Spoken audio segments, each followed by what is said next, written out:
Hey, welcome back to the channel. In today's video, I want to talk about gas prices right now in California. Now, the other night, me and my wife were going for an evening stroll, and we usually go for an evening stroll just around the neighborhood, take our newborn son out, get a little bit of fresh air. And as we were walking down on the corner, our local Chevron showed these gas prices, which I'll put up right here in the video, and it showed it being over $6 per gallon. And I've seen everything that's kind of been going on, within like the news. A lot of this has to do with the conflict that's going on in Iran. For those that don't know, the US and Israel attacked Iran. It's elevated gas and oil prices globally, and particularly within the US.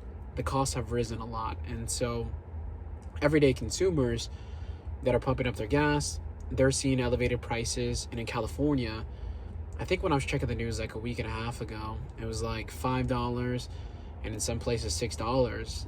And I witnessed it live, right? I witnessed like it being actually like $6, and it's quite wild to see, right? It's crazy to see gas being $6 a gallon. I've been in California, particularly within the Bay Area, for the last 5 years. I don't think I've seen a time with gas being this high. I think 2022 it was elevated as well. That was when inflation was through the roof.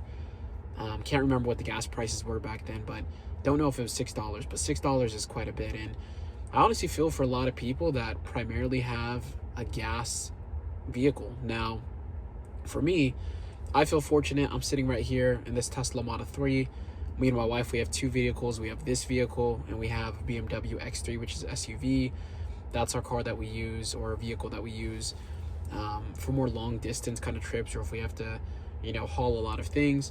And then this Tesla Model 3, we just picked up in September of last year, and it's something that we use for a daily commuter. And part of the reason why when we were in the market for getting a car, we were thinking about getting an EV, and particularly this one, was because we wanted to lower the amount of money that we're spending on gas. And since being in California, being here for 5 years, I've witnessed how elevated gas prices are here compared to other places within the country.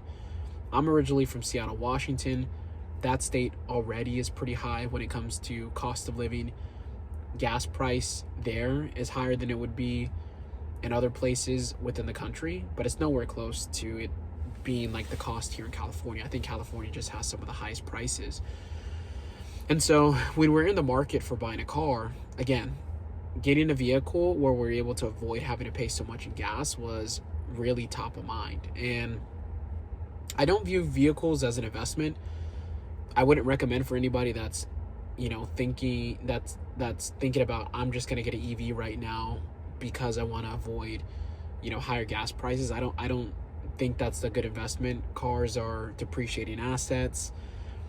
This feature and benefit shouldn't be something that causes you to buy the vehicle. I think if you're already in the market for needing a new vehicle, which we were in, then it could make sense. And that's where we're at. Last year, when we were thinking about buying this vehicle at the time, the reason why we needed to get a new vehicle is because the previous car that I owned and that I drove was a 1995 Chevy Corvette. It was a two-seater, suboptimal when it comes to transporting me and my family. I mean, it's a two-seater. I couldn't, have a car seat in there. When my newborn son came into the world, we wouldn't be able to take him anywhere. And so I had to get rid of that car and needed to look for a new car. And part of the decision making for getting a new car is I wanted to avoid gas prices, which I could. That wasn't the only variable, and the reason why I particularly got this vehicle, and I'll actually do a video just breakdown on this in more in depth, but I'll just go over high level. The reason why I got this Tesla Model 3 was because at the time, back in September of last year, September 30th was the deadline and kind of the end period of being able to get that $7,500 EV credit, right? So that $7,500 EV credit was something that we could use towards the purchase of the vehicle. We already had a lot of money that we could put down towards the vehicle. And Tesla, if you bought a new Model 3, you were able to qualify for a 0% interest loan if you opted in for FSD, which we did. So we got full self-drive, which is an added feature to the car, which I love using on my daily commute to work. We're able to get a 0% interest loan. We're able to get a $7,500, EV credit on the vehicle. And it was a new car that my family needed at the time. And so while buying a car I don't consider to be an investment, I think it was a good purchasing decision to get this vehicle, knowing that one of the benefits was we can curb kind of like gas prices. For myself, I'm not particularly a car person. My wife isn't either.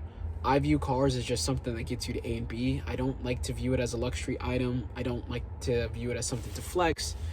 Doesn't make me feel better than anybody. Honestly, my experience with cars just growing up hasn't been great.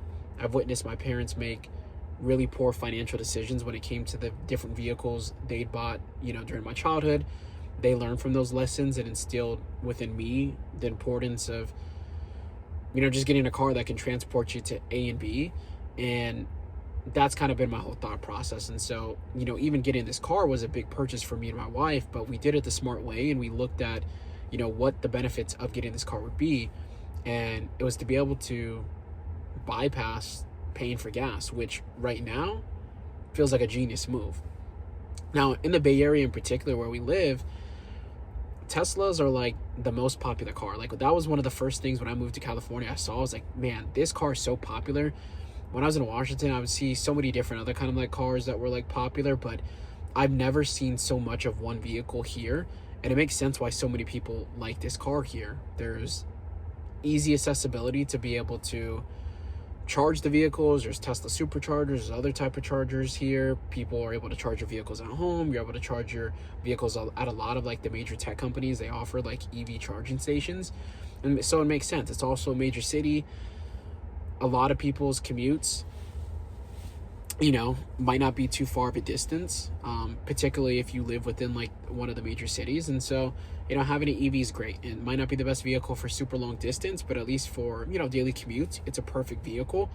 And I think it makes complete sense to buy this car if you're in the market for needing a new vehicle. I just don't understand, coming into California externally, like why people would elect to have a gas vehicle. Like, I don't know what the benefit is, other than them just like actually like liking the car and, maybe wanting to spend money on a luxury brand, or there's a different type of like car, like manufacturer that they like, whatever it is. For me, I like to look at things, practically when it comes to vehicles, just because, again, I don't really care too much about vehicles, and getting this EV made sense. Now, I'm really glad at the time when me and my wife bought this car, we didn't, allow people to sway us. At the time, there was so much bad publicity around Tesla because of Elon and his, partnership that he had with the Trump administration. And I don't really care about none of that, right? Like, I like to buy things being an independent buyer. I don't like it when people try to pressure me to buy something or not buy something because of a political agenda or a different kind of like belief system. Like, I like to buy good products, and Tesla, from my experience, is a phenomenal product. It also offers like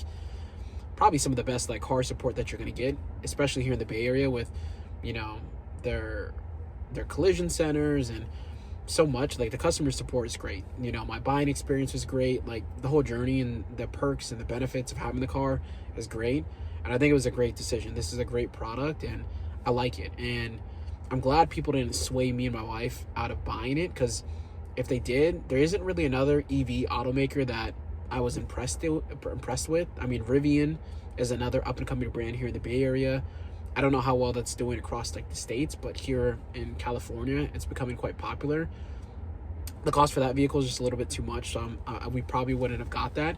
And if we allowed other people to kind of pressure or sway our decision, we likely would have just got another gas car. And we don't need that, right? We don't need another car that takes oil, that takes gas. Like, that's not something that, we needed. We just needed something to get us to A and B, and that could be safe to, transport our son. And again, I'm really glad that we made this decision and we didn't allow people to sway us off. And I think that's important. If you're watching this, like, and, as you're going and being a consumer within, within the society, I think it's important to be an independent thinker when it comes to your purchasing decisions and, things that you want to buy. Don't allow people to sway you in your decision-making process. Figure out what's going to work best for you, for your family, for your budget, the perks and the benefits in your own personal context. Don't allow the media, society, or people around you to sway your decision, right? And had we done that, we probably would have made a bad, decision when it came to buying a vehicle. But we made a smart decision. And right now, given like the turbulence that's going on geopolitically, having EVs makes sense. And I think a lot of people, especially if you live in a major city, should consider getting an EV if you're in the market to buy a new car. You don't have to have, if it's your only vehicle, you know, you got to make that decision if it makes sense for you. But I think for a lot of people, it will. And because me and my wife both need two vehicles, we're just doing it dynamic where one's going to be gas, one's going to be EV. But, you know, we're liking the EV a lot more just because of the benefits. We don't have to worry about oil changes. The maintenance on it's pretty low, right? Like, we haven't really had any issues with the vehicle as well. And then charging the vehicle is super convenient, super affordable, and it's great. So I think a lot of people should consider EVs. I think historically they've had bad raps. People are like, you know, conspiracy theorists when it comes to like EVs. I think it's a great vehicle. I didn't really buy it, and we didn't really buy it so much from the environmental impact. The only reason we didn't is because I can't measure that stuff. I really don't know. Maybe it's impacting the environment positively. Maybe it's not. That stuff I'd have to do deeper research on. But, you know, there's arguments for both sides that argue for it or against it. But we just wanted something that was practical, that would save us money when it came to paying for gas, and that has great perks, benefits, and is an awesome product. And this car was a great investment. But enough on the vehicle. I think I'll finish it out by just saying, if you're having to pay these gas prices, I feel for you. Cost for everything right now are super expensive. I don't like how people try to weaponize the whole gas being expensive with some kind of like political agenda. I think the focus should just be on everyday Americans, everyday people that are having to pay these prices, because this, in context with everything else, a stagnated job market, mass layoffs, more difficulty finding work, expensive cost of living in a lot of different areas, this is just an added pressure that people are having to face. And it sucks that, you know, people are having to go through that. You know, there's not a lot that we can really do about it. You know, gas and oil prices are uncontrollable. Really comes down to what's going on geopolitically, because that's what the correlation is. Like wars, things like that going on, like oil is going to be expensive globally. It's going to be expensive here domestically, and everyday consumers are going to have to pay the cost. So that's it for today's video. Hope you enjoyed the content. If you did, hit the like button, subscribe. I'm just going to continue to be dropping daily videos discussing things that I'm navigating, you know, with personal finances, with family, with investments. Check out some of my other videos on the channel. You can also connect with me on LinkedIn if you want to see what I do professionally. DM me there if you have questions. So that's it. Hope you enjoy the video. Have a good day. Take care.